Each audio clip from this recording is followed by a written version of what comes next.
So, welcome to Sunday School. I believe today's Sunday School will set a lot of people free to operate in the gifts and talents that God have placed inside of us, and to set you free to actually jump in and to pursue the vision that you have in your Sunday School. Is short, and I want to read something that I wrote after that I was inspired to write after reading Psalm 39. I just want to read it to you, and then read the Psalm 39. And then also I want to just talk about, what it is. I want to talk about the verses. So let me get straight into what I want to share with you guys today. What I wrote says this. Let me come back. The things that often make us procrastinate are the things we shouldn't even be considering. They are honestly really things that don't matter and have no value. These things are people's opinions, what people think. Um, is it polished enough? Is it professional enough? Is it good enough? Am I good enough? All of these considerations are concerning people and things that are here today, gone tomorrow. A lot of times we also give more thought to people than they actually giving to us. And even in moments where they are holding us in their minds for a moment long enough to form an opinion, the opinion is as fleeting as their 2-second attention span. And even for those who give thought and mention of us longer, even their opinions are of no value and have zero impact. Because ultimately, whatever God says about you is what will be, not whatever, it's not what they say. So what God gives to us, no one can take away. And what God takes away, no one can give. So why even consider or lament over the opinions of people that have no impact, no influence, and no power over your life? Also, concerning ourselves, we also toil over things that don't matter in the grand scheme of how temporary this side of life is. We worry and are disquieted and disrupted out of our peace as if this side of life is our forever sentence, as if it's our final and permanent place of where we will forever live. And the truth is, it is not. So don't spend all of your vacation, so to speak.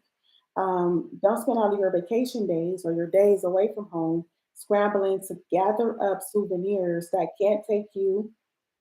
I'm sorry, gathering up souvenirs that you can't take with you, money that you can't take home, accumulating things that you can't carry back with you through customs. That is a frivolous, vain waste of time and energy. That's you shouldn't waste your time and energy on that.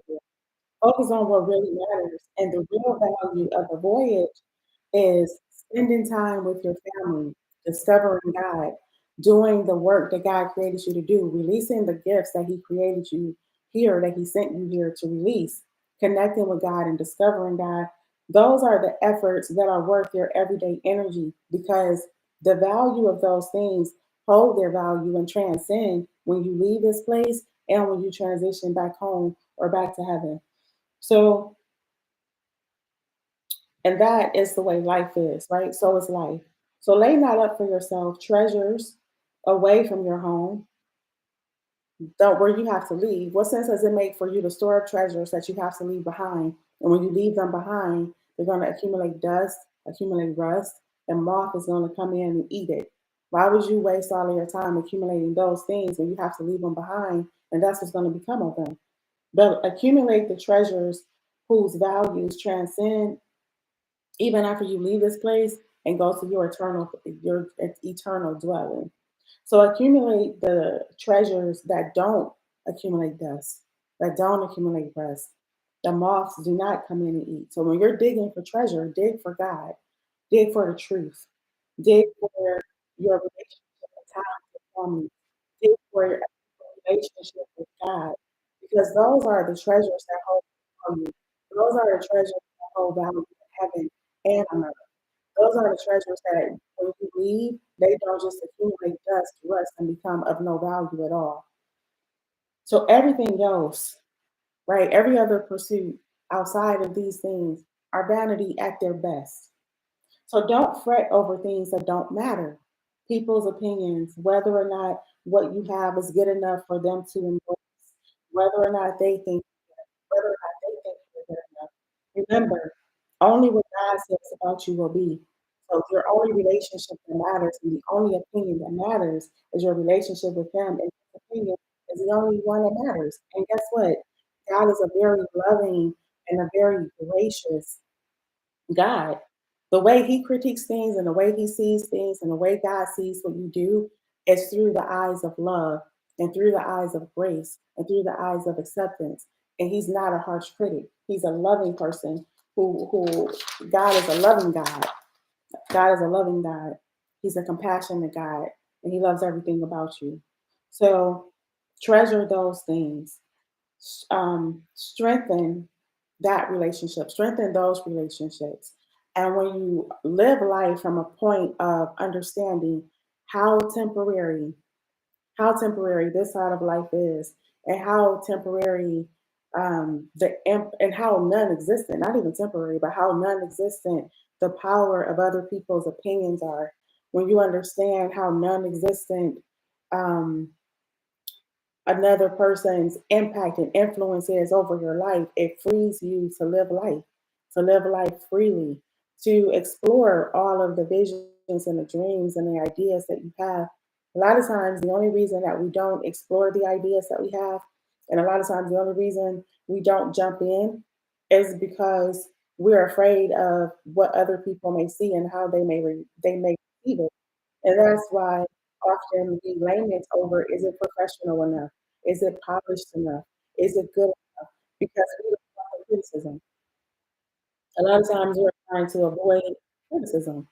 We're trying to avoid being laughed at, being scorned, being looked down on, right? So a lot of times those fears keep the gift trapped inside of us. They keep the assignment trapped inside of us.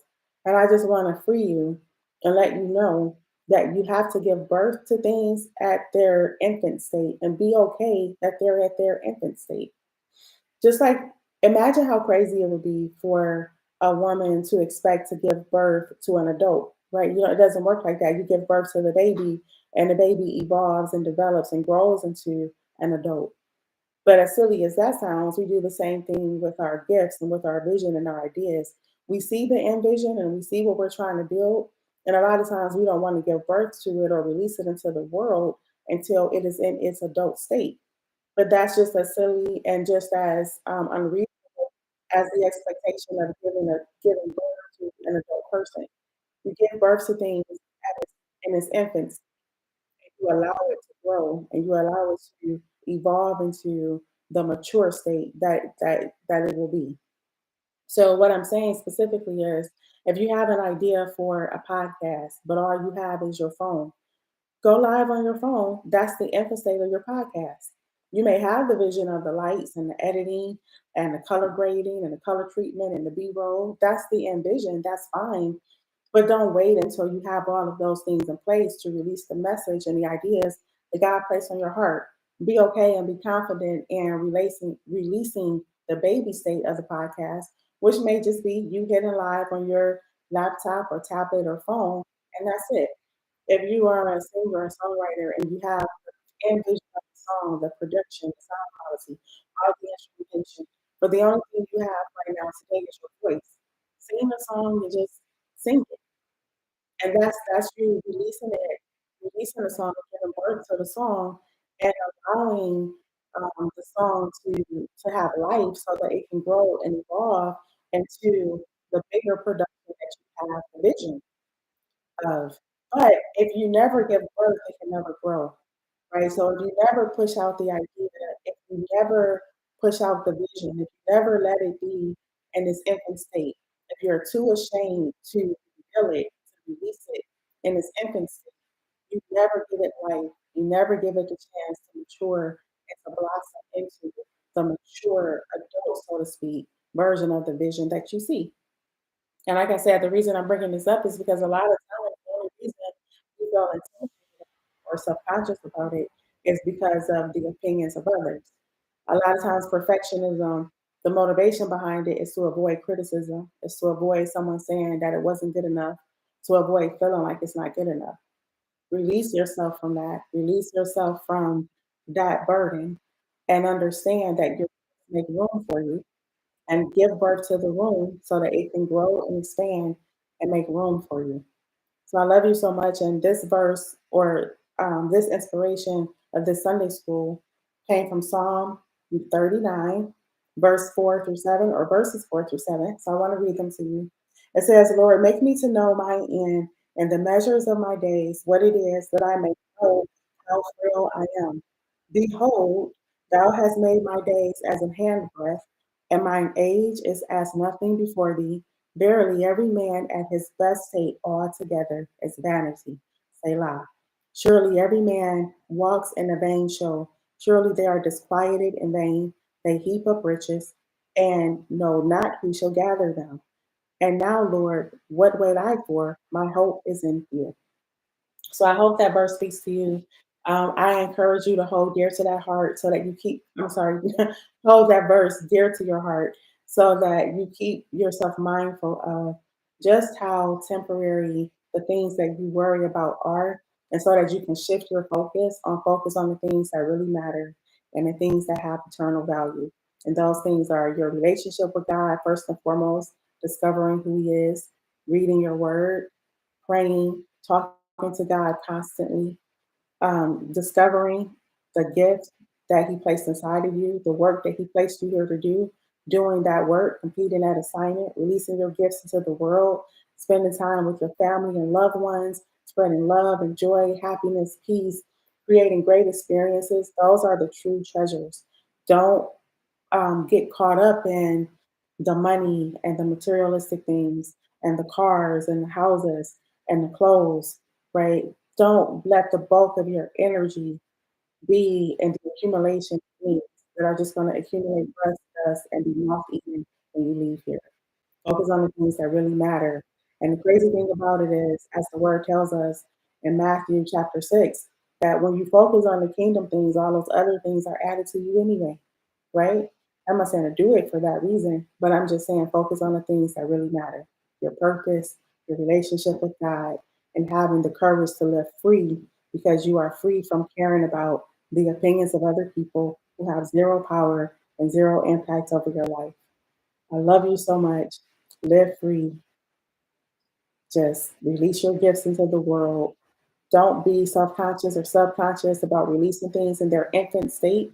Allow yourself to give birth to the vision and allow yourself to be proud of it, even when it's a baby, even when it's in its infant state, and allow it to grow, evolve into the full vision that you see, and it will make room for you. I love you so much, and until next Sunday.